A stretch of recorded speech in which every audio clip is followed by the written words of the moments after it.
Good morning, ladies and gentlemen. I have a huge privilege and honor to welcome all of you to the University of Economics in Katowice for the opening ceremony of the 11th International Research Symposium in Service Management. We are very happy that this year we can host this conference in Poland, in Katowice. Actually, we were waiting for 3 years to organize this because for the first time we planned to organize in 2020. However, the pandemic situation giving us the chance to organize at that time. 2021 again the pandemic, but 2022 the war at the Ukraine and the very unstable situation in our region. So finally we managed, and we are so glad that we in 2023 we can host 11 International Research Symposium. So I have the very big honor to welcome and to introduce you our rector, Professor Celina Olszak, rector of the University of Economics in Katowice. Thank you. I have a very big honor to welcome to our university Professor J. Kandapuli, who is the founder and chair of International Research Symposium in Service Management. And he's the very big friend of our university. Welcome.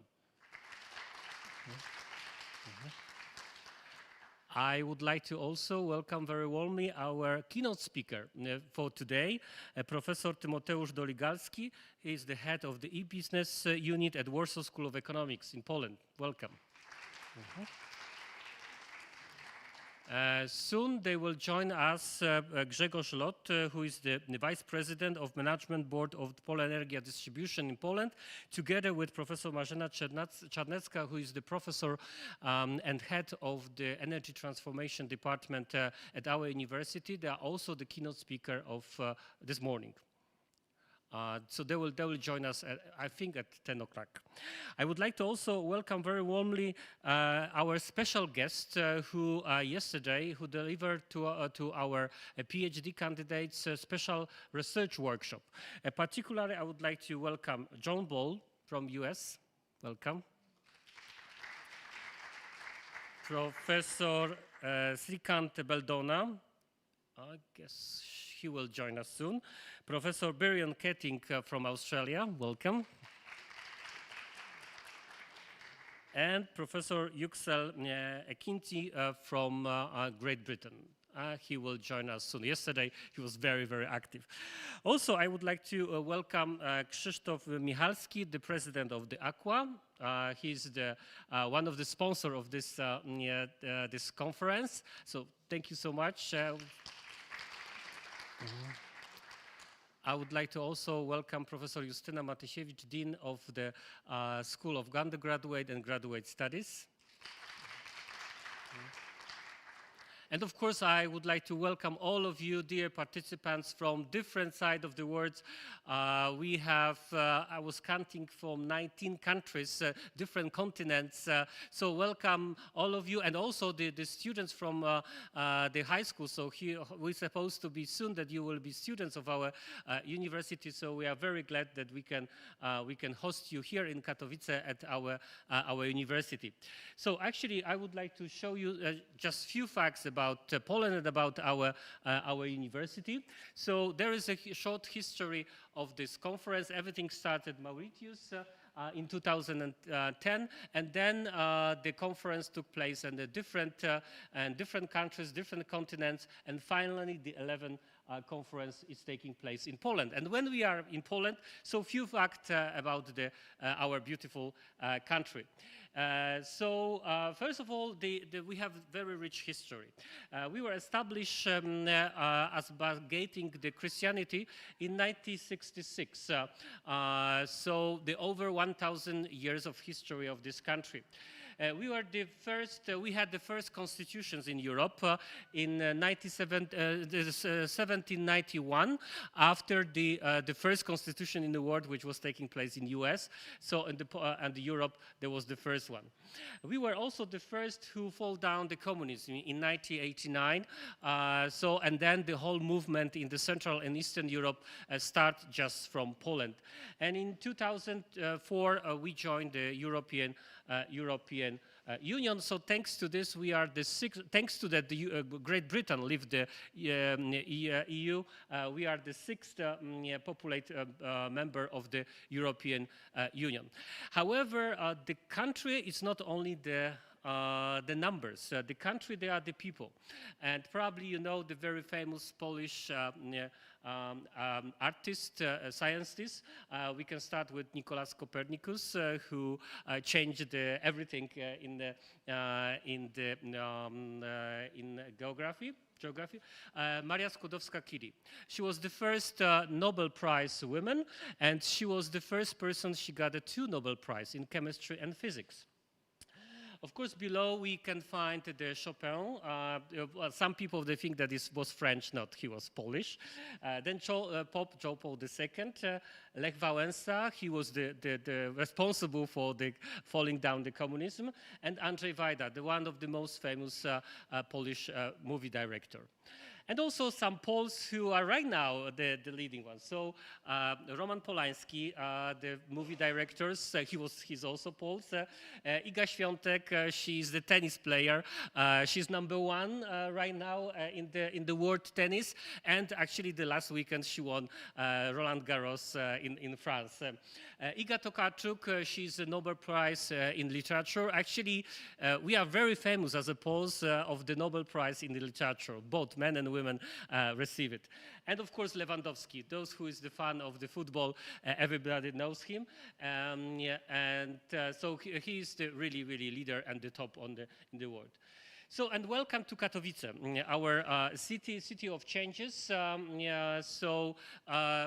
We are located in the heart of Europe. Of course, there is so many countries that they said that we are in the heart of the Europe, but we are the only one city that we have in logo also the heart. So the welcome. As I said, the city of change. You will not find a lot of monuments, the historical monuments in our country, because we are post-industrial city.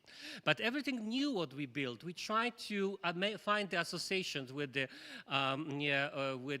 industry that was we were famous. For example, here you can see the blocks of containers, which are symbolizing the industry that was taking place here.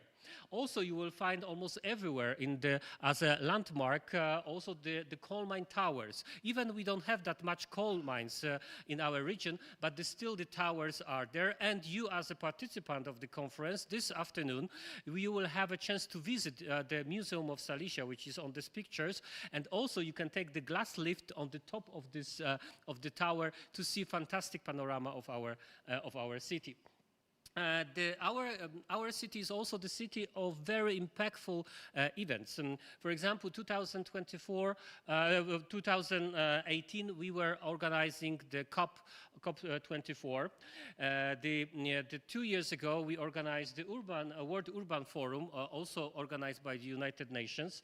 The next year, we are going to be the European Capital of Science, because 7 public universities, together with the town hall, we create the consortium, and we really beat all the other cities in Central and Eastern Europe, and we got this title to organize. So definitely next year you have to be in Katowice, because it will be a lot of scientific events, and we will try to promote the Polish science. And of course, one of the most important events is taking place right now, so the International Research Symposium in Service Management. And also, there is a very important place for debates. Every year in May, we organize the European Economic Congress, so we can only compare to the Davos when all the politicians and economists and the decision makers are taking place. Also, for this region of the Europe, it's the most important event. There is also the city of the sport, especially the Spodek, the UFO, which a lot of volleyball or basketball championship was taking place over there. And the Katowice is the most famous because of the e-sport. Also in Spodek, every year in March, we organize the Intel competition. Except that Tokyo is the biggest e-sport event in the world, and the prizes for the winners are the top one in the global scale. So Intel Extreme Master is taking place every year. So young generation, probably all of you know this. and the city of music. Before, we used to be the European capital of music, and a lot of concerts are taking place here. And the city of business. So all the kind of the businesses are taking place, and without any complex, we can say that we are, in that area, we are very global. But also the city of have a fun, the nightlife. And also the relax. Of course, the palms are only for the summertime, because during the winter time we need to put them into the greenhouses. But generally, we can enjoy the time here. So something about our university.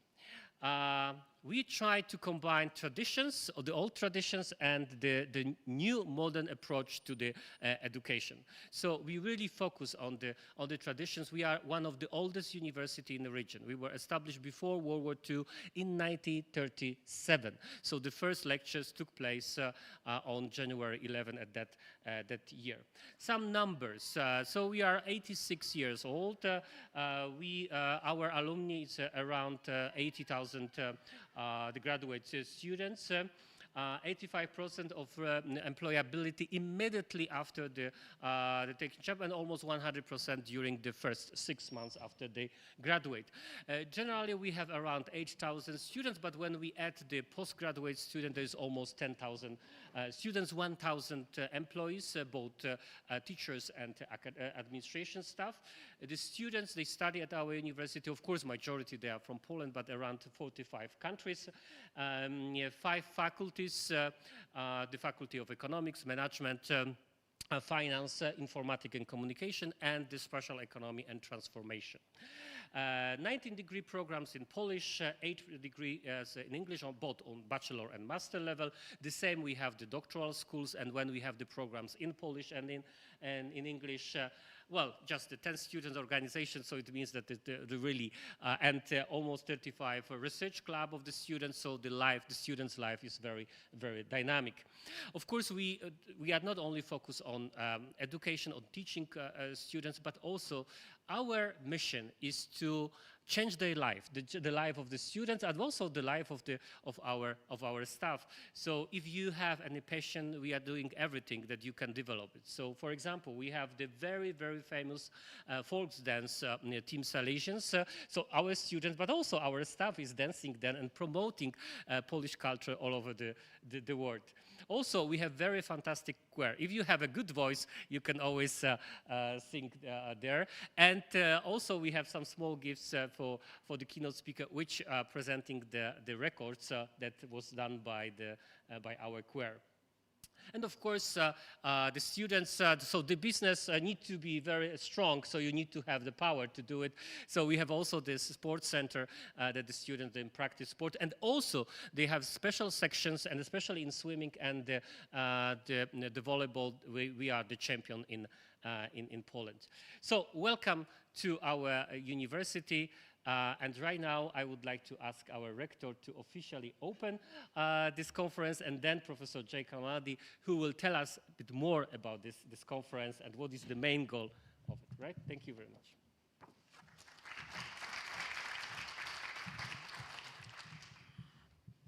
Distinguished guests, dear professors, colleagues, and students, it's my great pleasure to welcome you to the International Conference on Service Management organized by the University of Economics in Katowice.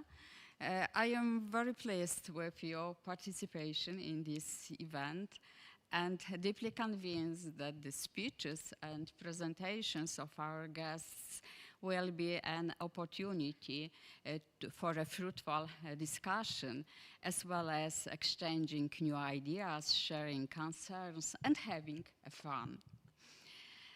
Ladies and gentlemen, nothing gives me more confidence than knowing that we, academic community, are on this journey together and helping to shape the future of our worlds. I am very happy for your participation in this conference. Thank you for your contribution, for your time and effort. Thank you very much for visiting our university and visiting also our city, our region. as have been mentioned, Katowice has been awarded a title of City of Science 2024. And we are very happy and proud that our city is the first city in Poland, but also the first city in Central and Eastern Europe that this title was awarded. So today I welcome you to invite you to celebrate this event in 2024. I hope, I deeply convinced that it will be an opportunity to present how our city, how our university and whole region have been changed during last years and during last decade, from region based on heavy industry, on coal, to region that based on high technologies, on ICT, on sector and banking, and first of all, the main resource and our power is our universities and education. So, ladies and gentlemen, once again, thank you for your participation, and with my great pleasure, I would like to pronounce the opening the conference. Thank you very much, once again. Thank you very much. And right now, I would like to ask Professor Jay Kamadadi to open also this conference. Thank you.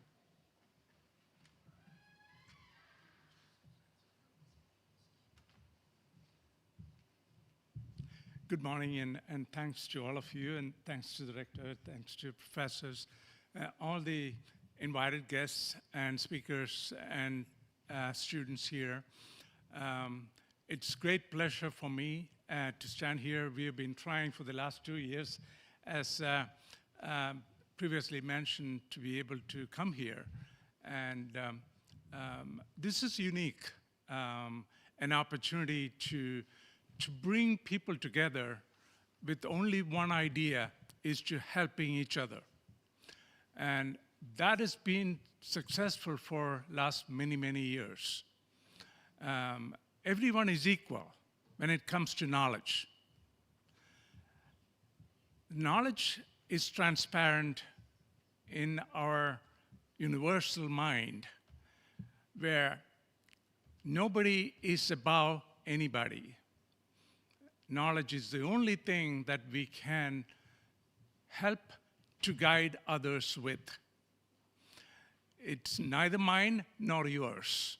It will keep on going as long as we all are here in this world. So this is very unique idea. This is not a conference. This is a place where we come to help each other, boost each other, and something which I truly believe in is a compassionate research.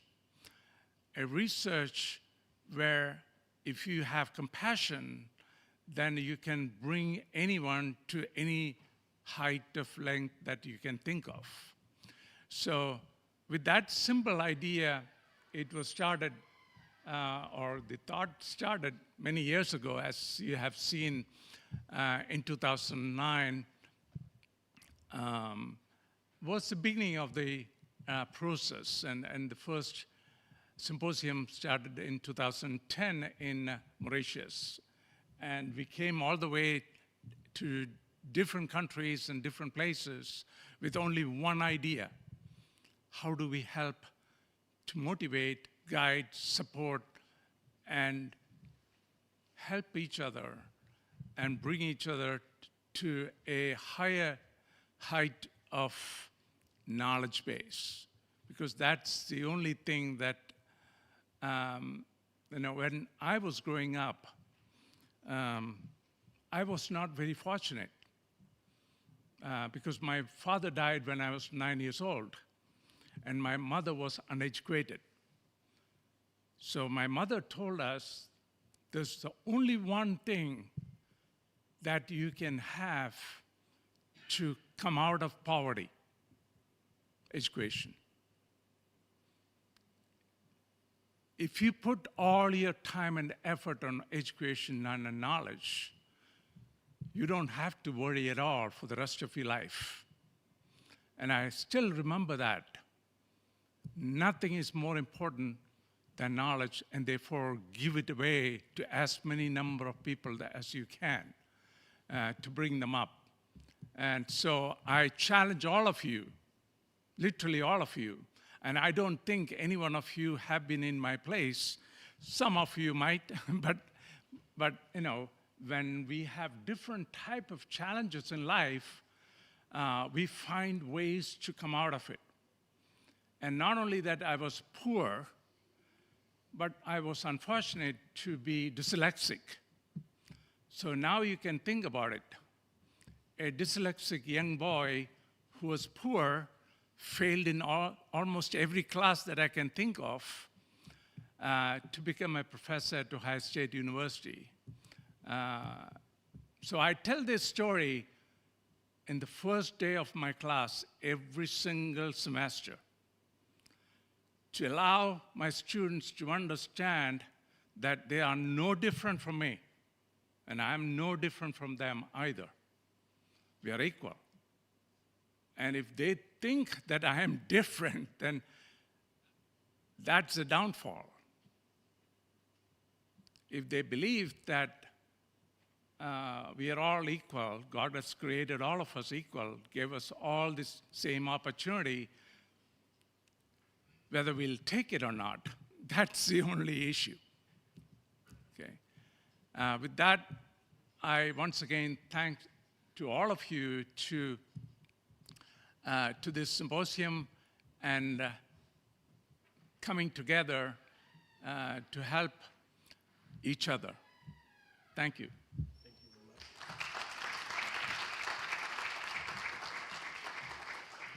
Thank you very much for all the words, for the opening ceremony, and for the very touching words that you share with all of us. I would like to add some more information. It means that the honorary patron of the conference was given by the Professor Celina Olszak, our rector of our university. I mentioned about the sponsor Aqua, the president of this company is with us, but tomorrow there will be also the people from the Amazon. So they are also the sponsor, and also they will be the leader of the Sustainability Day in service management. Of course, I would like to say thank you very much to Professor Jay Kanabatpul, who is the founder and chair of this conference. And without his effort, without his passion and the attitudes that he's sharing with us, we will be not here today.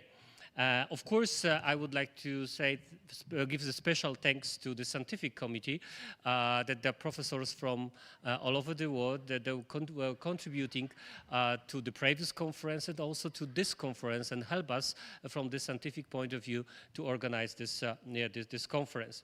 And of course, I would like to say thank you to the organizing committee. Mostly this is Department of Consumption Research and our PhD candidates that they work together with us to prepare the conference. But also, this is the moment that I would like to say thank you to all the units at our university who are supporting us, especially the marketing center. We have the director of this marketing center, Dagmara Piskor, here. Thank you so much for supporting us. Also our IT center and many others who are just invisible for us, but they were involved in the whole process. So thank you very much, and I hope that we will create the atmosphere that we can really feel the positive energy, Salesian positive energy here in Katowice and during the rest of this conference. And at the end of this opening ceremony, I would like to share one of my favorite sentences. The word is the book. Just traveling is like reading the book. traveling for the conference is just enjoying the reading from the scientific point of view, but also from the culture, from the social point of view. So please enjoy reading this fantastic word book with the International Research Symposium in Service Management. Thank you very much. And right now we will have like 1 minute's break because first of all, I would like to say thank you to our speaker. And then in 2 minutes, I would like to invite our guest speaker. So right now we already have Professor Tymoteusz Doligański, but during the opening ceremony join us Grzegorz Lot and Marzena Czarnecka, who will also be the keynote speaker of today. Thank you very much. And just 2 minutes for changing the table.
Może tą marynarkę zdejmę.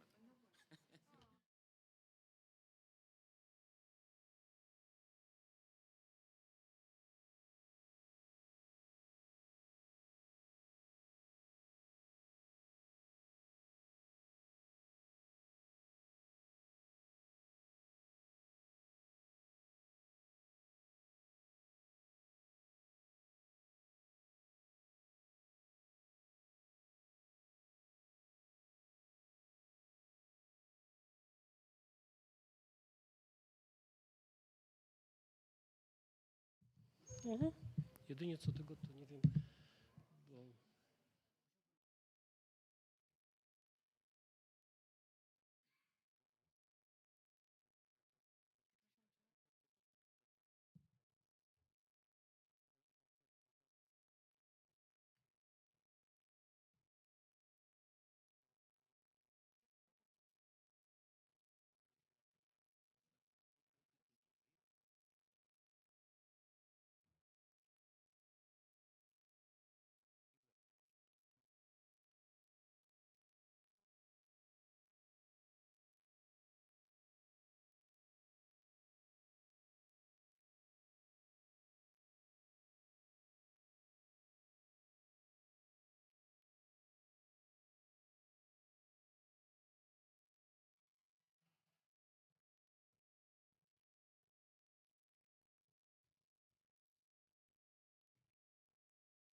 So maybe before we will go to the keynote speakers, I would like to give you some practical information. So you get a tag here, and on the back side you can find the code to Wi-Fi.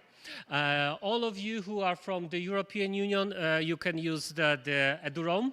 EduRoam is everywhere here, but for the outside EU, so you can use the Wi-Fi here. The other issue, after the presentation of our keynote speaker, we would like to ask you, to all participants of the conference, to stay here, because we would like to have the group photo. So we will have the good photographers, and he will make for us the photo just later for the promotions. A part of it, you have in the program, you have pointed all this coffee break, lunch break. We are on the fifth floor. Then the lunch or coffee break is always on the fourth floor. So we will go downstairs just one floor, and there is one section dedicated to all of us. The coffee is a coffee, so there's no problem. For the lunch, on one corner there is a vegetarian or vegan section. On the other side is the regular one. But anyway, there is always the person who can inform you and instruct you how to manage. And later, the parallel sessions we will have in one classroom, which is of this floor, 515. And the second parallel session is on the third floor, so 315, always in the corner. Very important issue, because we are all humans. If you are looking for the toilets, they are on the both sides, so you can find there.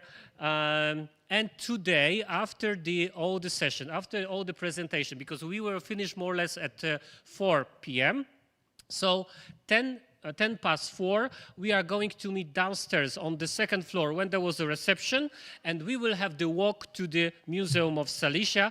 And so because it's really walking distance, and we will have the guided tour there, because this is very unique museum, which is under the ground. So it was created in the former coal mine, so it's really worth to see that you can find the most important artifacts from the Silesia, and also you will get a piece of history of this region. With the ticket you will receive, you will also have an opportunity to get this glass lift to go on the top of this coal mine tower, and you can find the panorama view to the whole region. So should we? Yeah. Okay, so I would like to introduce the first keynote speaker, Professor Tymoteusz Doligalski. He's the associate professor at Warsaw School of Economics in Poland. At the same time, he is the head of the e-business unit. His current research is connected with the business model of digital platforms, which perceives from the Canvas approach and the typology on the platforms.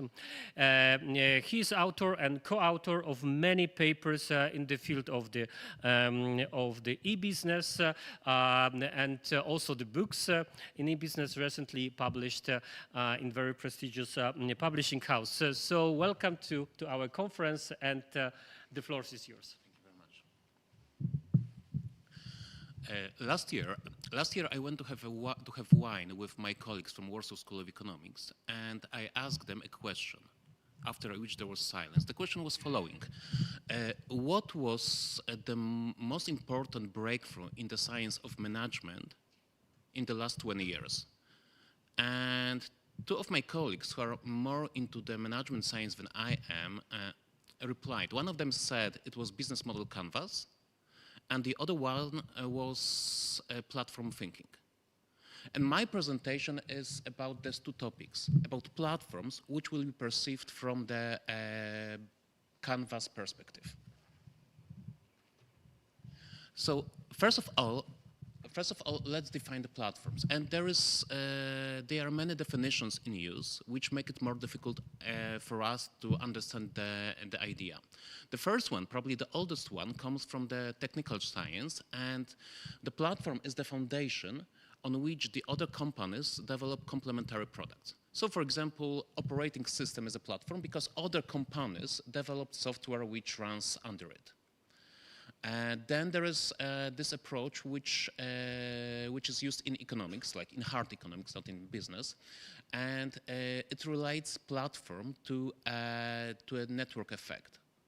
And I'm not completely happy about it because a newspaper is also a platform due to this, within this definition, because the more readers newspaper has, the more value it creates for advertisers. But for me, this is not the essence of platform. And the third definition, like the third approach is mine, but it's like the synthesis on other approaches. Like a platform is a mechanism or is a system or is an environment which connects users or agents or entities and facilitates their interaction. So a platform is an environment in which independent agents can interact. And in this way, communities and marketplaces are platforms.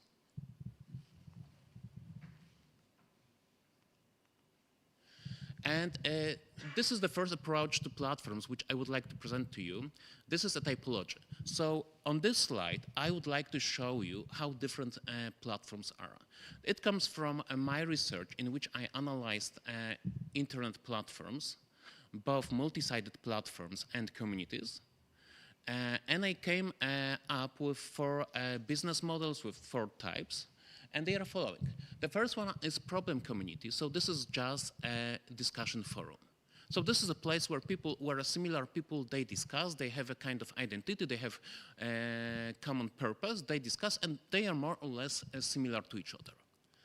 The other one is object community. This is a website or an application, does not matter, in which users post some content and the other users comment on it. But usually the comments do not create a narrative. Usually they are independent, so usually they can be presented in any order, and it still makes sense. And what kind of websites are they? They are the websites with recipes, with memes, with homework assignments. I just list these 3 examples because when you look at the statistics of Polish websites, these are the most popular.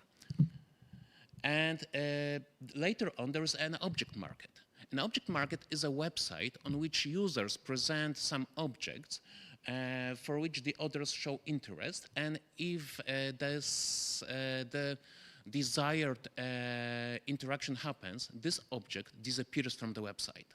So think about websites with classifieds, or think about a website with job offers, or think about dating websites.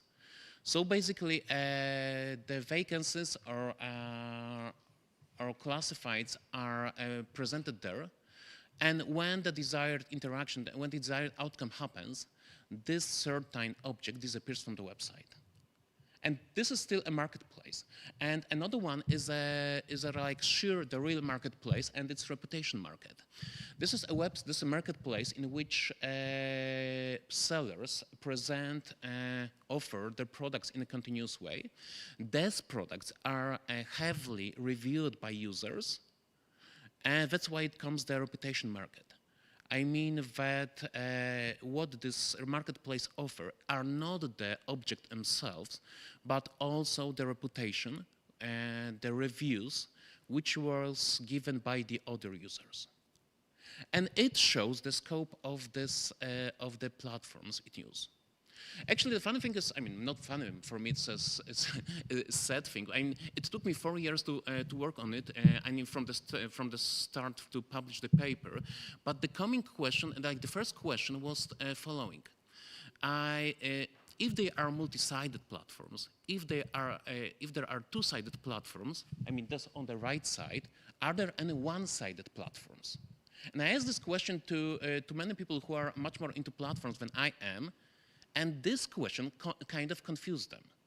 I mean, it was like 4 or 5 years ago, so right now the term of one-sided platforms, which are the communities, is much more used, but it was the starting questions.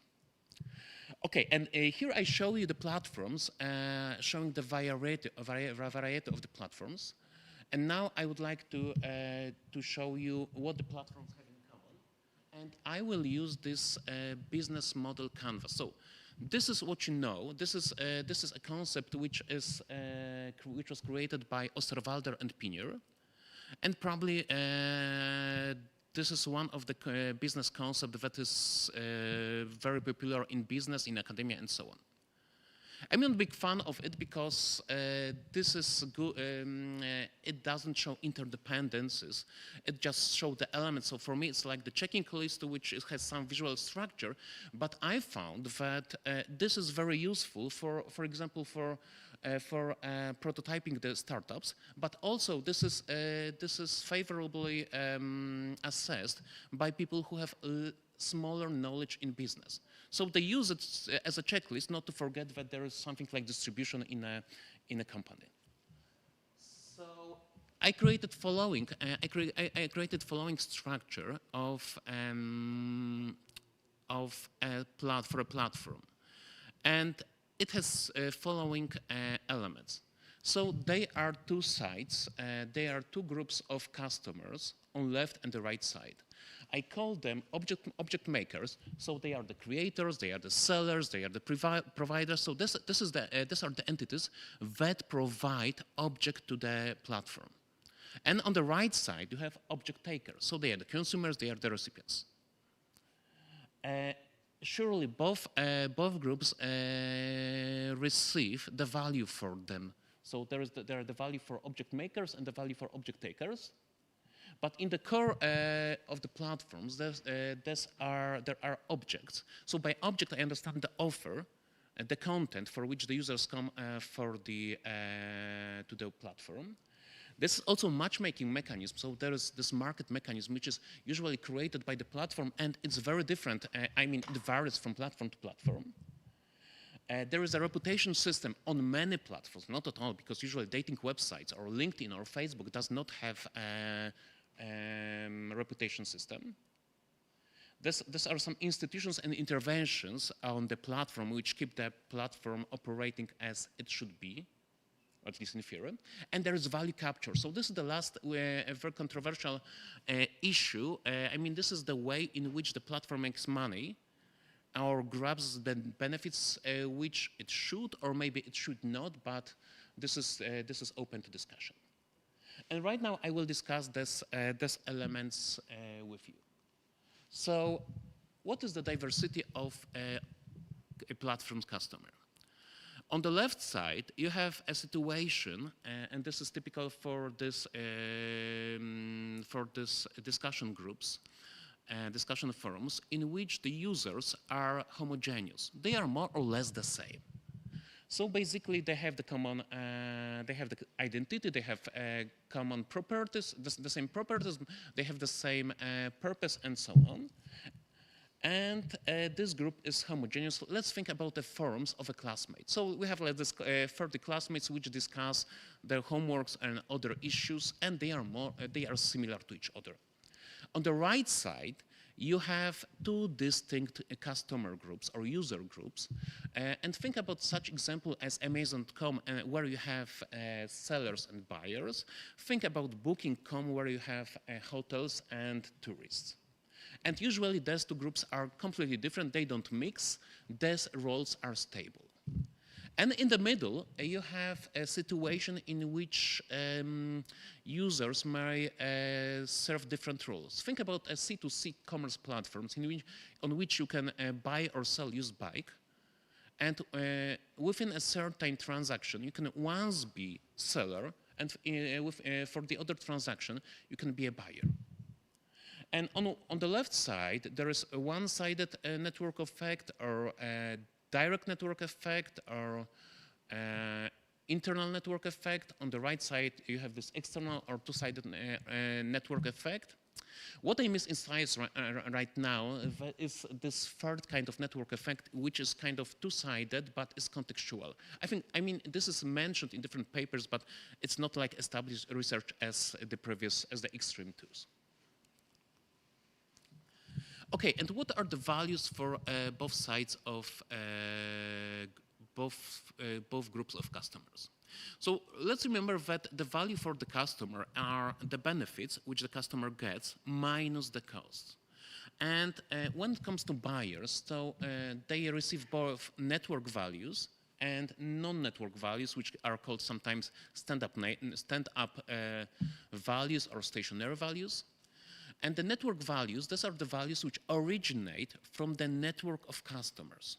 And the non-network values are the values which are created by the company itself without the customers. So the network values for buyers is the offer which is displayed on the platform. These are the reviews and maybe also the membership or identity with the community. So that relates to the network of customers. The non-network values are the set of function is the website, the application, maybe the newsletter, and the customer service. So this is what is delivered solely by the company. And they are also costs, like the risks related to interaction, the risk related to the collection of data, being exposed to advertising, sometimes the commission which the customers need to pay. When it comes to sellers on the platforms, they receive the value which relates to the opportunity to present the offer to a huge number of potential customers or recipients. There's a possibility of shaping the image and so on. And when it comes to the non-network values, these are the values, and usually this is the set of function which helps managing the offer on the platform.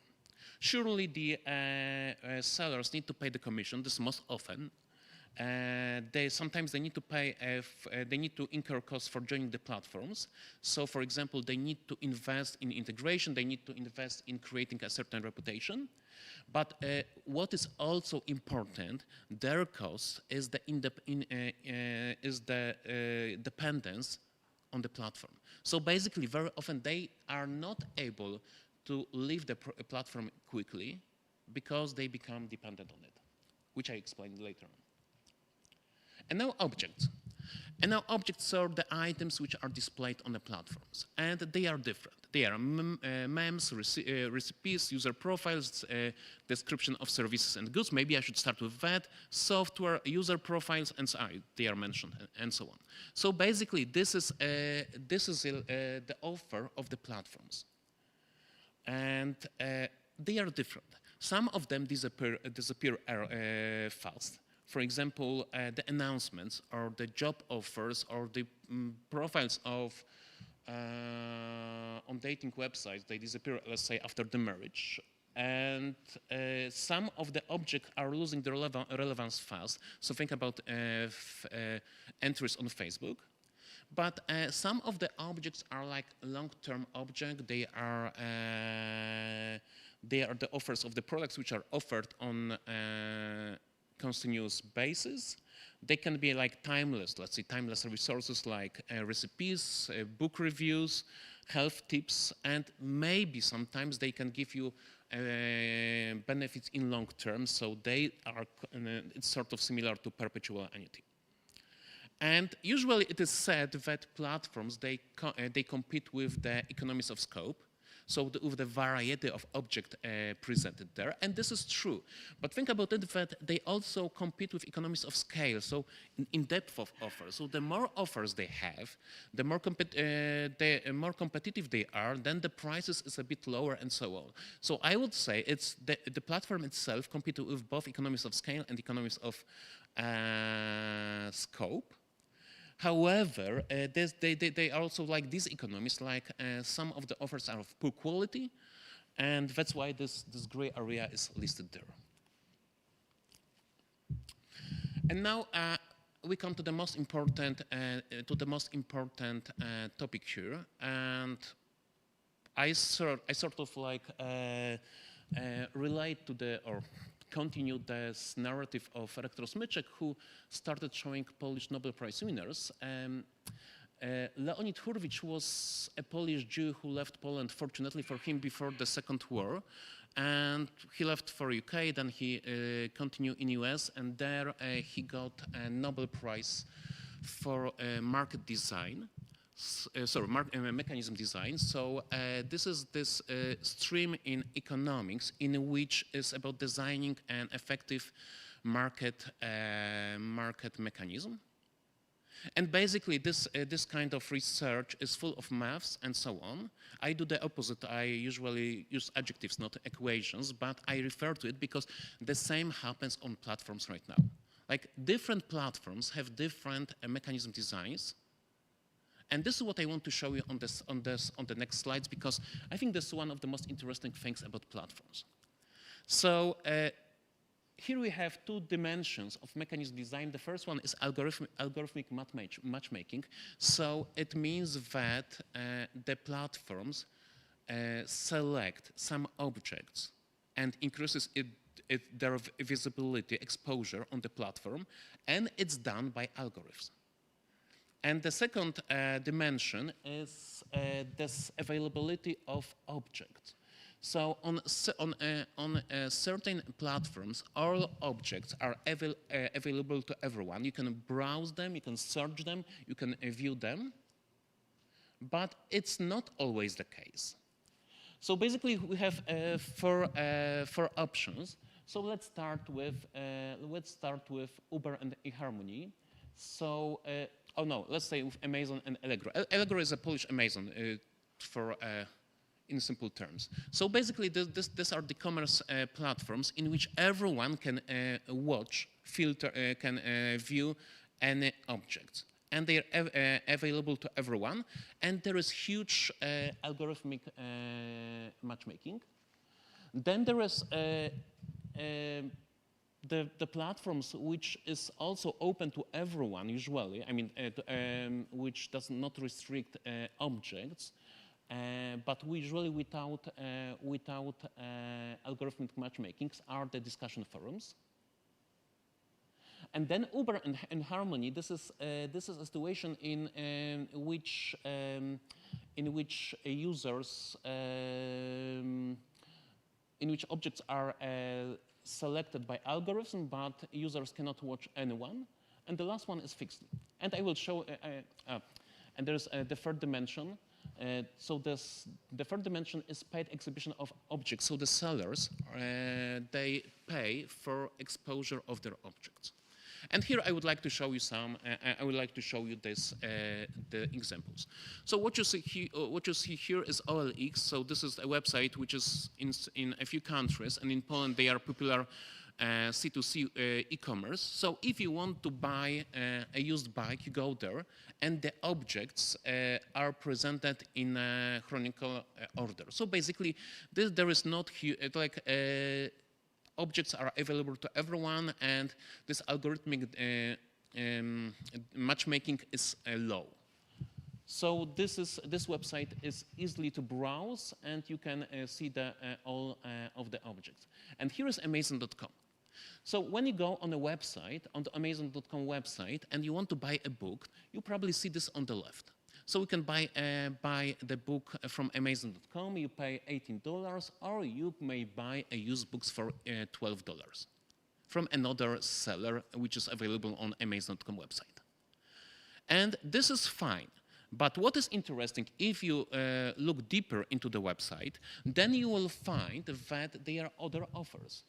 So then this on the right, these are the other offers, and they start with $5, $6, and so on. But Amazon.com on the product websites display only one price, and this is the price for $12. And why does it? Why Amazon does it?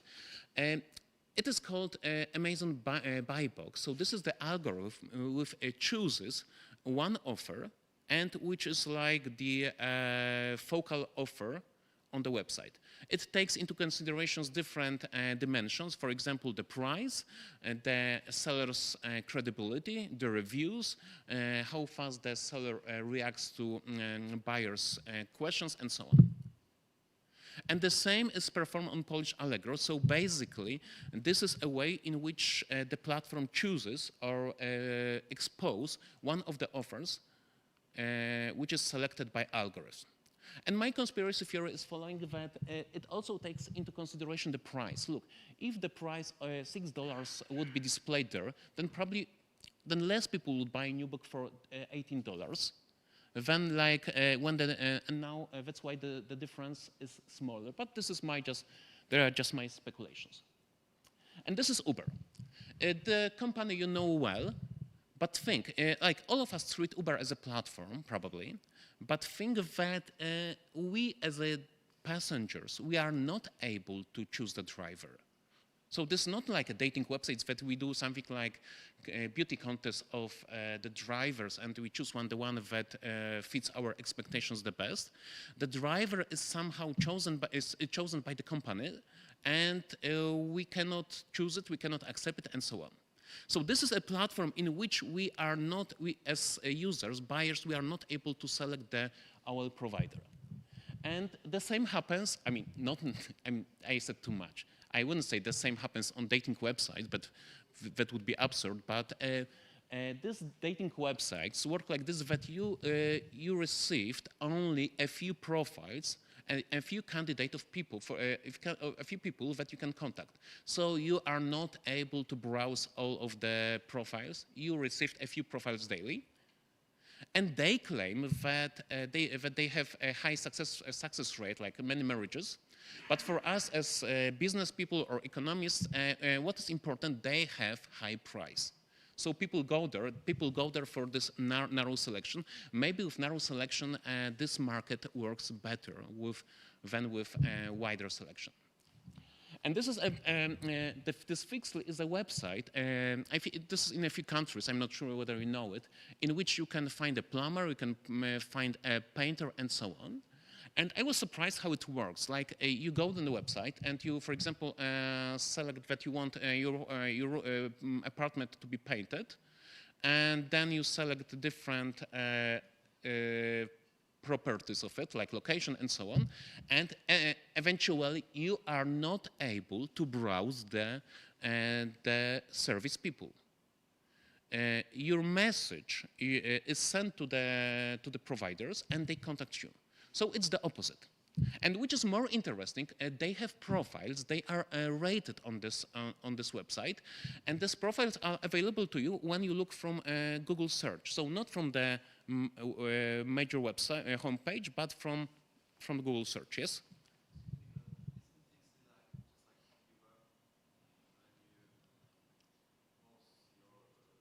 Yeah, and the question is whether Fixly is not like Uber. Sort of. Like in Uber, you have completely no selection of the driver, and here you receive the answers from different companies. So you may pick up the companies, but like they reply to you. And my experience is that they reply shortly, like they often paste the same message to everyone, because like it takes time surely, and probably they have low response rate, like low success rate. But you don't browse the providers here. Okay, so these are the four different market design which are used there. And now we come to reputation system. As I told you, many platforms has a reputation system. This is what draws us to certain platforms, because when it comes, for example, tourist or vacation houses, at least in Poland, different platforms have the same offers, but they do not compare it with the offers, but with the reviews, comments, reputation, and so on. And very often, this reputation system is very detailed. This is what you see on the right side. With Booking.com, you have 7 different variables, and you can browse them with different types of customers, like lonely customers, or lonely tourists, or tourists with kids, and so on. And below, you see a screenshot from a Polish Allegro, like the Polish Amazon.com. And I know that some of you can't speak Polish, but what it says is that this company has 220,000 positive reviews. So probably they have 700,000 transactions on the platform. And what we can say about this seller, about the company is, and we probably will agree, that this company is not likely to leave the platform within the next month. Because if it has this resources of 220,000 positive reviews, this imposes extremely high switching costs on the company. So what a reputation system does, it helps us as a customer easily buy, easily select. It makes us feel safe, but it also is it can be a barrier of entry for new sellers to the platform. This is an opinion of a friend of mine who has an online store, and he's not available of this major Polish e-commerce platform because he said he doesn't have time for it. It takes too much time. But once the company has a reputation which is well developed on the platform, the company will not easily leave the platform. And what is interesting here is also that the reviews are a precious asset, a precious resource of the platform. What you see here is the American store BH video, photo video. And when you go on a product website, then you see a popular review which is positive and a popular review which is negative. So you have the scope of reviews, and they are selected by other users. So that shows how important the reviews are, and thanks to it, this website is not only the place where we buy stuff. This is also the place where we take decisions which camera to buy. And then there are institutions and interventions. So I know it sounds serious. I took it from economics, those two terms, but in fact, these platforms are like markets, so this is somehow justified. So institutions are systems which facilitate social rules, which structure our behavior. And interventions are like short-term activities which should correct the operation of the platform. And we can look at the same from the network fears. So with the network fear, when we manage a network, we care about the number of users, number of nodes. We care about the density of the connections. We care about the quality of the connections, and we care about the stability of the network. But we can also look at, like there is a concept of curation, platform curation. And it means that the platform filters, controls, limits access of certain users to the platforms. It also refers to activities they participate and the connections. So we see, in other words, I mean, this is on one hand obvious, on the other hand, it's like kind of revolutionary. The platform company should care about two things, about the network of users and about like this non-network things like the application as the website and so on. And it requires both institutions like long-term strategy, policy, and both interventions. And then there is this kind of controversial or hot topic about value capture. So platforms are said to grasp too many values in the common, in the contemporary economy. So they, for sure, they have a revenue model which states who pays or for which the person paid, the entity pays. It can be advertising, it can be, there can be the commissions and so on. But platforms have strong position and they take advantage of it. And this is an excerpt from an article written by Andre Hagiu and Julian Wright. So they are big in platform research, and they claim that what platforms do is they raise fees, they change they put emphasis on the price, they require us to advertise, and the next one is important. They compete with sellers by imitating their products. So what happens?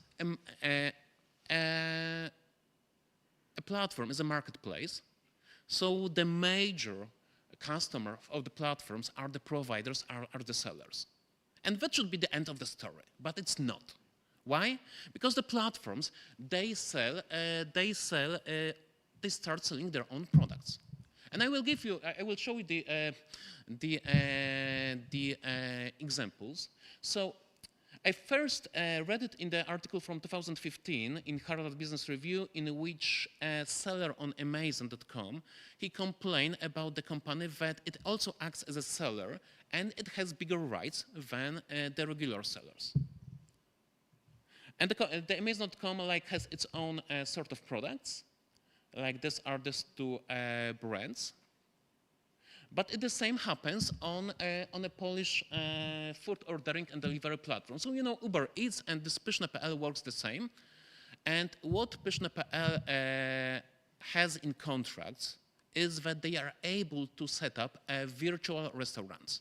What it means, let's assume that there are like 10 sushi restaurants in Warsaw, And this platform, it can create a, I mean, the sushi restaurants are available on this platform, and this platform, it creates its own virtual restaurant, which is like generic sushi, whatever, and it does not exist in real life, but it's only available on this platform.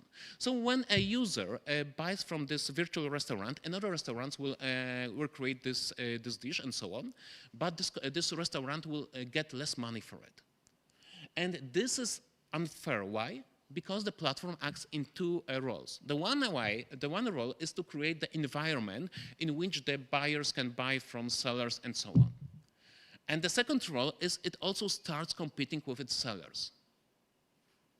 And it's very popular. I recently read a report from one of the German industry organization, and a very, like I would say half of the marketplaces, they do this.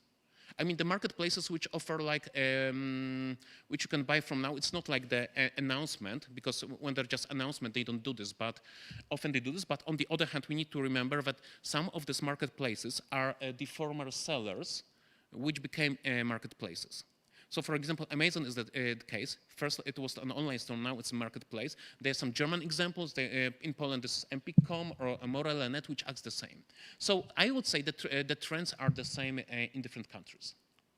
But the platforms became also the bad boy in the current economy. Like the last conferences on the platforms, like in the last 3, 4, 5 years, they are on regulating platforms, because we know platforms have much to do. They can interfere with how we live and which people we select to the parliament and so on.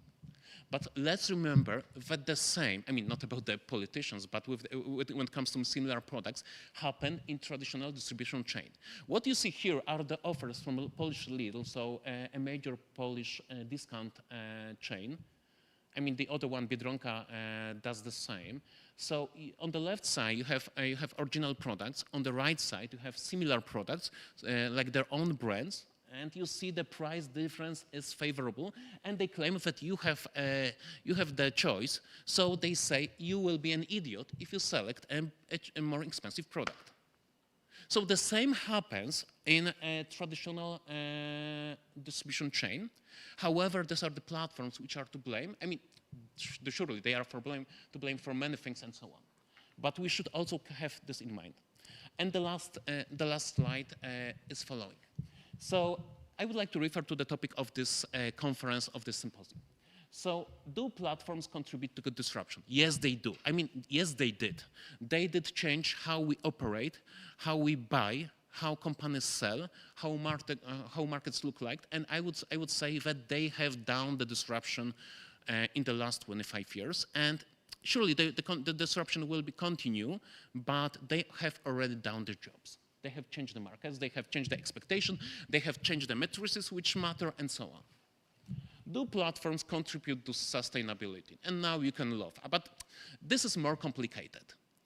Like, I can buy a book from the platform within this 30 seconds. A book, because book is easy to buy. It's not like shoes, it's not like trousers, and so on. So they contribute to my welfare because it's easy to buy. If you ask sellers whether they feel happy with the platform, usually sellers are very bitter about the platforms. And usually sellers, they are very, I mean, they are dependent on the platform, they want to be on the platform, they are not very happy always about how the platforms operate. So do platforms contribute to well-being of consumers? Yes. Do platforms contribute to well-being of sellers? Well, this is more sophisticated. Do platforms contribute to sustainability? Not necessarily. Like when you think about the Uber, Uber was a platform which was to, and the concept of sharing economy was to take advantage of the resources which are not used. So basically, you can drive your car and to make money after your office hours. But basically, it works different. Like basically, it works like that drivers from poorer countries come to Poland, probably to countries as well, and they do this driving in Uber cars. So basically, and traditional corporations are losing their markets even if they offer higher service. So this question of sustainability is very tricky. And that would be it. You will find like the thesis, what I said probably in your papers. I also have like some of the paper copy, like the Xerox copy of my book. If you are interested, I will leave it in the hall here next to this room, so you can easily take it if you are interested, and you can ask me a question if you want to. Thank you very much for the invitation and being here. Thank you. Thank you very much. Also in the materials, in welcome back when you have it, so there are the two papers of Professor Tymoteusz Doligański. So do you have some questions? Of course, during the break, there will be also possibility to ask the questions. So thank you very much for the very interesting presentation as the IT revolution. It's for the services as well. So thank you very much. And also the small. Okay, I will listen to it. So as we know that the IT sector make the revolutions in every single type of the industry, so that we have the very interesting examples. So thank you very much. And the second very important sector for the in the services, and nowadays at least in Europe is a hot topic, and especially thanks to the crisis that we have on the east border. So the energy market, energy services are becoming very crucial. So that's why we have the huge honor and privilege to welcome to our conference two very important persons for the Polish energy market. So Grzegorz Lot, he's the Vice President of Management Boards of Polenergia Distribution, and he is for over 25 years associated with the energy sector. At the very beginning of his career, he was connected with the Vattenfall Group, so since 2002, where he held several managerial positions. 2006, he became the Director of Customer Service, and then the Director of Sales and Marketing. Since 2010, he became the Vice President of Vattenfall Self Poland and the member of the Vattenfall Business Group Central Europe Sales. Between 2012-2019, he was connected with the Tauron Group, and he was the vice president for the mass market sales at the Tauron sales. And right now, he's associated with the Polenergia Group. So from September 2020, he's the member of the management board of Polenergia Sprzedaż, responsible for all the relations to business to customers. He's associated with our university for many years and in different configurations. So I can really say that he's a friend of our university. So welcome to the conference, and thank you for accepting the invitation to our uni. And he will be supported by our professor, Professor Marzena Czarnecka. She's the professor and also the head of the Department of Energy Transformation at our university. She gained her PhD and habilitation in economic science, but at the same time, she's also the legal advisor. He is the lecturer in numerous universities all over the world. Let me mention just University of Saarbrücken in Germany or University of Granada in Spain. She's also the judge at the disciplinary court of the district chamber of legal advisory in our city. She managed several international and national projects, research and didactic one. She's the author and co-author of the domestic and foreign publication in the field of the energy law and consumer protection, especially on the energy market. At the same time, she's participating in the legal office, Czarnecka Legal. So we will have the theory and the practice together. So the floor is yours. Thank you very much. One by one? Oh, I think that one, right? It looks like that, right? Okay. Thank you very much for the invitation. It is really a real pleasure. So some points about the energy market, which is, let's say, we have to have energy. I mean, if you are students, you can't imagine yourself without the smartphone in your hands. So this is, let's say, the point of the discussion. If you go to the Republic of South Africa, you can feel that in the midday, each day, almost each day, everything is switched off, and if it is switched off, we have to do something. And one of the most important things right now is security. So that's why the European Union, they decide to make the transformation, because all the sources are coming from Russia. So because of the let's say war at the Ukraine, so that was the point, yeah. So that's why everything started to think about the, let's say, about energy and about the electrification. And I remember a few years ago, the Grzegorz Lot, which is over here, he always is saying that the energy is like air. Everybody have to have it, and nobody is thinking about it. It is, right now it is not true, because everybody are thinking not only about the energy, but also about the prices. So the world is changing, and 20 years ago, all the politicians and everybody were not thinking about the energy market, because they were saying, oh, it's something, okay, it is too technical, it is too legal, we do not discuss about it because it is, everything is following properly. Right now, the situation is completely changing, so also it have the, let's say, some involvement on our, let's say, behavior.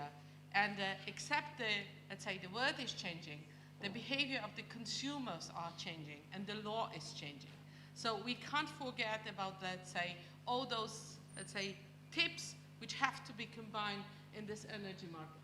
So first of all, we have to think, when we talk about the Uber, when we talk about the, let's say, Amazon.com, when we talk about the, let's say, some new ideas, so we have to think that energy is also, let's say, that kind of the product which we have to think about, and we have to, let's say, change our behavior.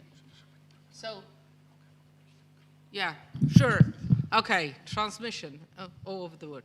Okay, so one thing, so what is the evolving of the energy consumer? So, of course, what the European Union is needing right now. So they think about the prices, because the prices is the most important thing on the energy market. Always the Grzegorz Lot is asking the question about the energy prices, so I will let you to do it again. But the life is changing, and that's why we have to think that let's say, all the consumers right now are thinking about the prices, and they think about what to do to make these prices more friendly, and to, let's say, to just organize our life, that the prices will be more, let's say, acceptable by the consumer. Oh my goodness, okay, yeah. So what are the drivers of the energy market? So there are 3 of them. And the first one is, let's say, electrification. So what the European Union is thinking about, so the first thing is making the electrification. So there is no space for gas. There is no space for, let's say, other coal minings. There is only a space for the electrification, because everything's supposed to be based on the point number 2, renewable energy. So everything's supposed to be based on the wind and solar, and of course water. So we always take into account the Austria, which is the best country in Europe, because they have 99%, which is coming from the renewable energy. The question is why? Because they have the fantastic sources of water. And the water is the, let's say, the most stable source of the energy. Of course, it is quite cheap. And of course, it is not connected with the weather, as the wind and solar are. And the third one is the Internet of Things. What does it mean? So when we ask the consumers, so the consumers have to control themselves, and they decide, okay, we would like to have the applications. So when we ask the young people over here, so you use the applications for everything. For the, let's say, transportation, for the, let's say, for the Netflix, for the movies, for the, let's say, for the buying anything, and also for the, let's say, for the energy. The people are trying to use the, let's say, the Internet of Things as a part of our thinking. And so there are, let's say, 3 scenarios which can we meet in the next, we do not say years, because there is absolutely nobody all over the world which can assume that what will happen in the next 3 years. When we do discuss about the, let's say, situation in the 2019, nobody will think about the COVID-19. Nobody will think about the Ukraine problem and the Russia. So that is the, let's say, something that we can't discuss and we can't plan anything in this specific market. So first of all, we have the first scenario, which is saying that we have to have the more, let's say, flexibility. What does it mean, more flexibility? It means that we have to organize ourselves, and the consumers are changing their lives, and they saying, okay, we will start to be the producers. So we, right now, when we think about the consumers, so these are the persons which are sitting down at home and just paying the bills and thinking nothing about, let's say, how to organize their life with the energy inside and the security. From that moment, it will be a more, let's say, idea how to make it more flexible and how to, let's say, make the grid balance. What does it mean, grid balance? It means quite simply that when we have the wind and the solar, so we have to organize then the power grids in the way that it can work in the specific, let's say, dates and the specific, let's say, hours, and we have to storage this in the, let's say, in the flexible way. As you know quite well that we have electric cars, yeah, that always the question why electric cars are so popular. The answer is easy, because of the Germans. Because the Germans, they had a lot of wind energy and they didn't have any idea for the storage this, so they decide, okay, maybe the electric cars would be the best. Of course, it was former past. So they said, okay, that will be the idea, how to, let's say, how to fuel them and how to organize the energy market in that way. The second scenario is become the active player. So all the consumers, believe me, in the next 2 years or 3 years, no later than 10, majority of the consumers will be active players. So you will find the way how to, let's say, how to organize your life to buy the cheapest energy. And I remember when I had, I was participating in the conference in Venice, and I had the, let's say, the speaker with me. She was somebody who, she was the director of the World Energy Bank from the United States. And she said that she is changing that the, let's say, the seller of energy each hour. And I asked her, okay, each hour, what do you do?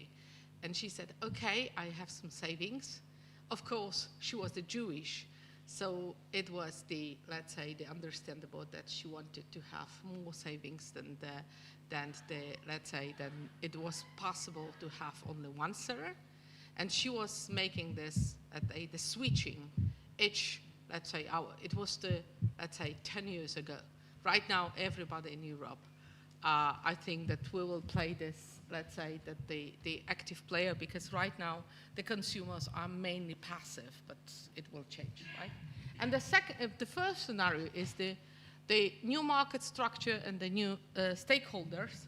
So what we can have, like, you know, the communities. So everybody in Europe, we have to say it is the German model. The German model is saying that we have to have communities, and these communities will have the bigger power on the energy market, because we can buy it like a group. We can, let's say, support each other as a group. And please remember one thing for the consumer behavior, that when you have one building, and on this building in the morning you have some, let's say, shops and let's say some services.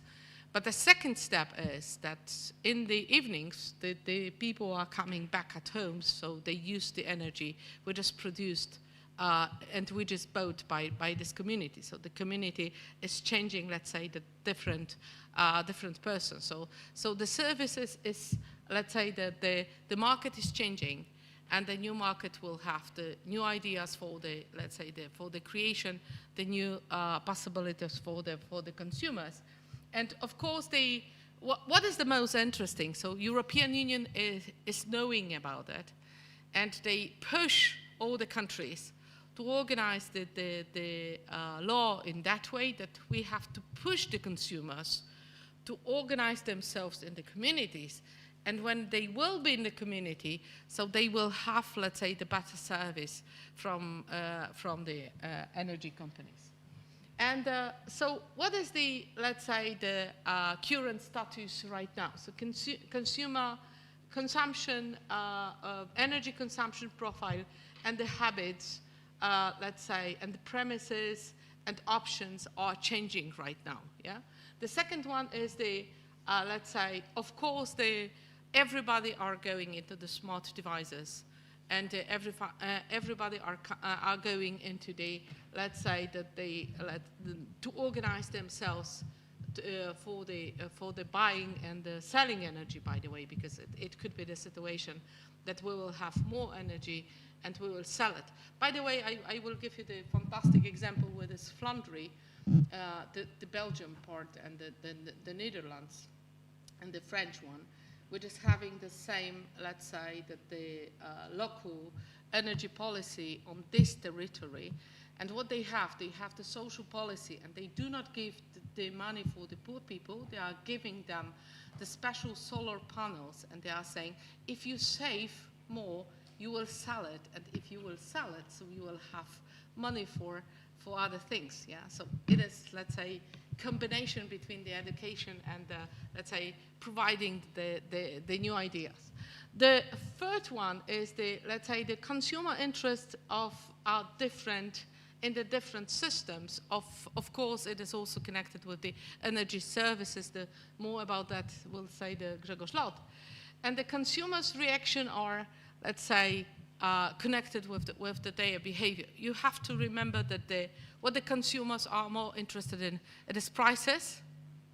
And of course, everybody have to remember that let's say that the private data, I mean that everything what is connected with your private informations are kind of money on that market, because it will be the information you can sell, and you can get some more services from the energy company. And the last one is let's say, of course, everybody are thinking about new forms of the electricity pricing and about new energy markets. So believe me that we will stand up, everybody of us will stand in a different word, for sure in Europe 2025, because let's say everything is changing, and we have to make the reaction as a consumers. Okay, Grzegorz Lot?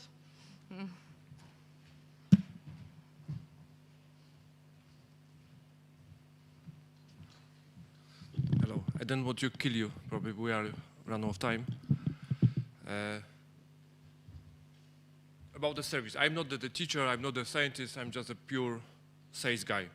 So whatever we are talking, this is about 5 zloty per month per one customer, €1. This is just a story about the money. How to convince customers to pay us, not the other company, 5 zloty per month additionally. That's all. So we are in the 21st century, so whatever we do, we should, in the front, ask ChatGPT. So I did. So ChatGPT says me these things. I don't want to read because, we are run out of time. And maybe in 20 years from now, there'll be end. So ask the question, ask ChatGPT, show the results, saying, thank you, go to the lunch. That's all. Unfortunately, there is not this time, so we have to stay, let's say, at least additional quarter. So please, stay with me. The second thing, what I ask, also ChatGPT, what is the motivation to do something? And on the right side, you can see, on the right side, what the chat is thinking. On the left side is a chat lot, so still old lot, it's me. And I would say what to do it. First of all, could be for money. The second thing could be for dreaming, because you're standing in the front of people and trying to do something. So you are selling electricity. To be honest, you know, it is a crazy thing to sell electricity. How to, let's say, explain to kids, to the wife, to the friends, I'm the guy who, from the last 25 years, selling electricity. When I sell the additional product, it is completely different. So the motivation.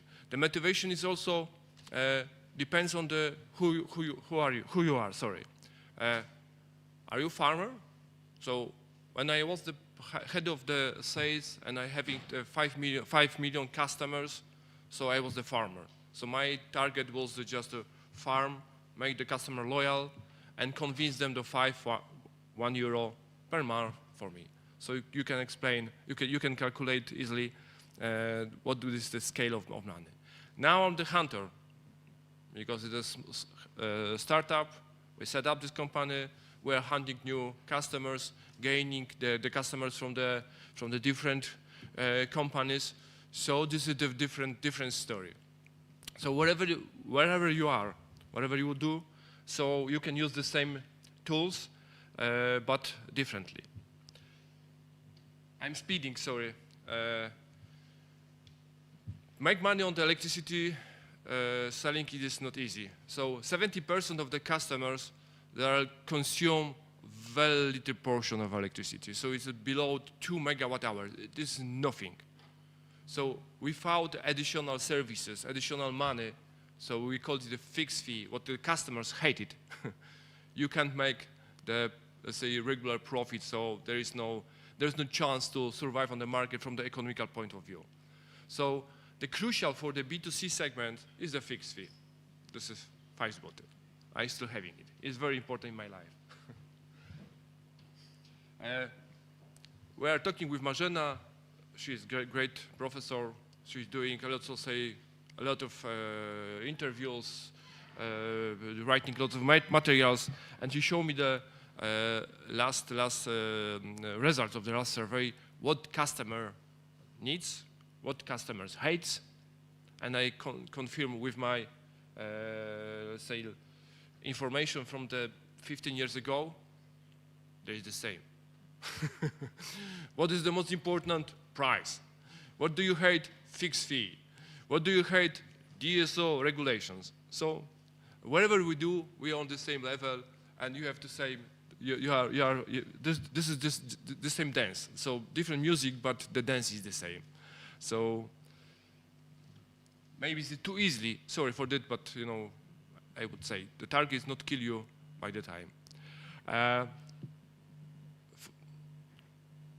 Może to złoczy? Sorry.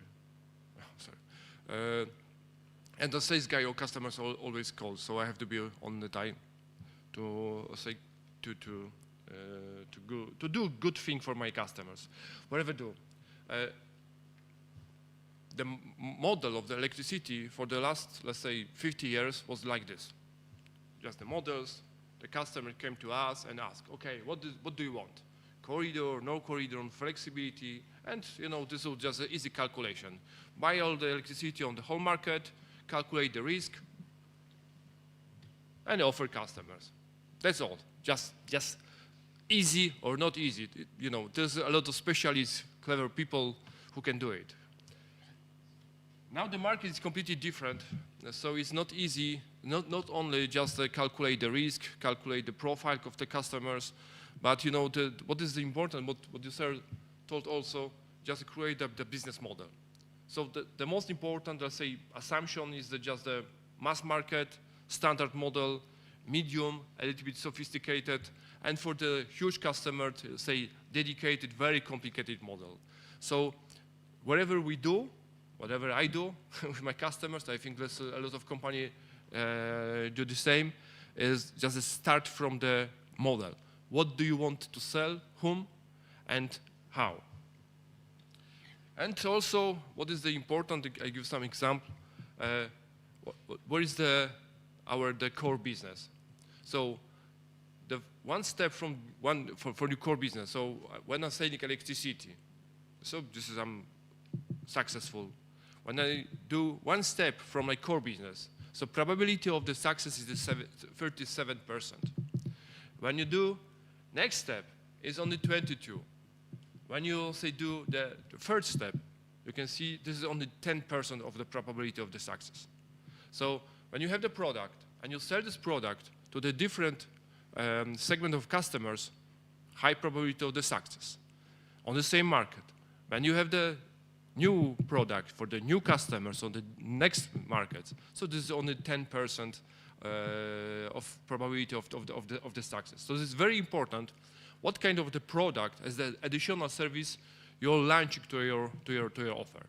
For example, we have when I was associated with Tauron, 5 million customers, and we started the company with the Polish insurance company, and they said, we have, say, a lot of assistance. You can do everything, just a package of assistance. You can put everything to the customers. I said, I need only one, just the electrician. No, we have a lot of. No, this is just the first step. I need only electrician because I'm selling electricity. My customers having a lot of problems with the, let's say, electricity in the house. Some problems, Saturday, Friday evening. This is this kind of the thing. And I took only one, let's say, item from this box. During the 1 year, we sold 1 million services, 5 zł. So you can imagine the scale of in the next years, we are seeing launching the new product, new services, etc., etc. But it was the most important for us and for customers. And Marzena, I had a lot of, let's say, customers. I have it, the toughest one. We are cooperating for the many years, and she told me, Grzegorz, how can you sell this service for the people?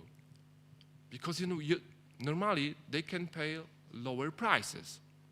Let's say you hire these prices for the customers. You shouldn't do it. Why? For money is okay, but additionally you have to believe this is good service. Can you imagine the people sitting in the Friday evening with a family, watching TV, waiting for the match, and there's no electricity? Find an electrician the Friday afternoon who is also able to drive, especially in Poland. So this is just the history about these prices, making money, and also be just a further cost for the customer. So whatever you do, so whatever I do, this is just the money for investor, value for the customers, and vacation for me. Okay. Two model of let's say, development on the product development is the first is upselling. So just I have customers contracted on electricity and say launching additional product. So just that simply tariff, price, guarantee for 1 to 3 years. Green electricity, okay. Just a special way of settlements. Can you imagine that in the Vattenfall, 1 million customers, we had a lot of problem with the compliance. Customers call us and saying, okay, you are extremely higher the let's say measurement because you want to gain money from us earlier, etc., etc. We didn't do it, but how to convince customers, how to convince journalists, the Swedish company in Poland, and everybody believe that we are very, let's say, greedy on the money. And we decided, okay, all of you can call to us and give us the information, how much electricity did you use. And based on this, I will say, settle you. Once a year, distribution will do some the final settlements, but my settlements based on say on your information. But you have to pay 5 zł. 30% of customers did it. And the journalists, let's say, writing about the great articles about us, the most flexible company, we generate a lot of money on it, making customers satisfied. This is still this company having this product. So upselling. The second thing is the cross-selling. So when you have 5 million customers, it is, I say, easily to create additional business, for example, gas. So based on these customers, 5 million customers in Tauron, for example, we established a new business, gas. So in 3 years from the beginning, we become to be, let's say, the biggest, let's say, alternative gas seller in Poland. Just to the, let's say, cheap access to the customers' data. But it's not easy. There is a lot of, say, story, the fail story. When the company, energy company, and for example, the telecom company wanted to establish the cooperations, there is the examples, RWE, the German company, and Netia, Tauron, T-Mobile, PGE, Orange, all fail. That's all. Similar with the banks, energy and banks. So, you know, when we have some discussion with the customers, some survey and marketing researchers, so they told me that, you know, the worst, say, composition is the energy sector, insurance company, and bank. This is just like a mafia. So you have to be also unsure which company are you starting to cooperate with offering, because, you know, sometimes there is a good offer, but, you know, making this resistance for the customers because, you know, we are too big to the customers. Oh, 1, 2, 3. Oh, I'm too small piece of this world to understand this. Now it's completely different. I'm working let's say I'm the hunter. We are saying only electricity comes from the renewables, just the power, sun and wind. And then the market is changing completely.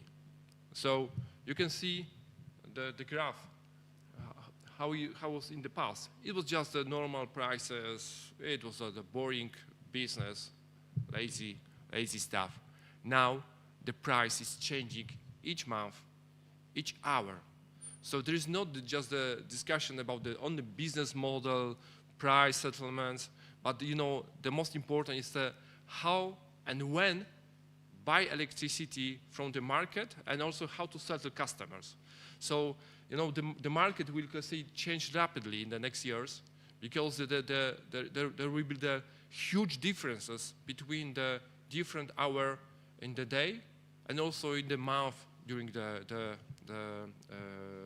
year. So this is just the beginning of the storm on the markets, to be honest. It's good. Now, this is just services, my perspective. Now also a lot of companies, and also we are doing, trying to connect this, a lot of stuff, electric cars, local production, photovoltaics, let's say wind power, and try everything put in the one box. It is very difficult, to be honest, but we see what happened. A lot of local society has been launched, and you know, a lot of initiatives, but to be honest, there is not stable, say, business model. So you can say, we can do it, it can work, but I can't find a way how to earn money on this. So we see. But it's from the, say, scientist point of view, is great. So, you know, politicians, scientists, you know, they're talking about do. I said, okay, let's do it. Just set up the company, invest your money, and do. And I hope I didn't kill you. So I see it was just that the first target completed. The second thing is, you know, I would like to thank you very much that you stay with us. It was a pleasure for me. And finally, if you want to buy the house in Poland, remember, I am here to sell you electricity and a lot of additional services. So good luck. Thank you very much. Have a good stay in Katowice. Thank you. Thank you very much for giving us the very important information about the electricity market and electricity services. Actually, we don't think that much about the electricity. In fact, we are just thinking twice. First, when we have to pay the bill, and the second, when is the lack of electricity. So then, because normally nobody cares about it, because just to turn on the TV, just to turn the fridge and the other things. But if there is a lack of it, so finally we will, as a customers, we recognize how important it is for our life. So thank you very much, and I would like to give you this. Well, actually, we will have the time to discuss during the coffee break with the authors, because just after the we would like to make the photo group photo, sorry, and then we will have the discussion. Right? Thank you so much, and I would like to say thank you to Professor Katowice. Thank you so much for sharing.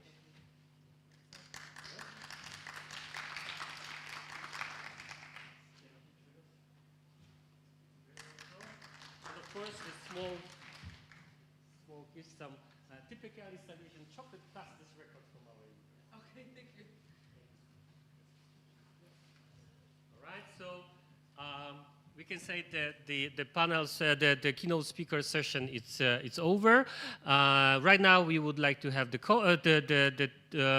photo, and then we deserve for the coffee and cake. Thank you very much. And just after the coffee, we will split into the two parallel sessions, which one is on the same floor, and the other one is on the third floor.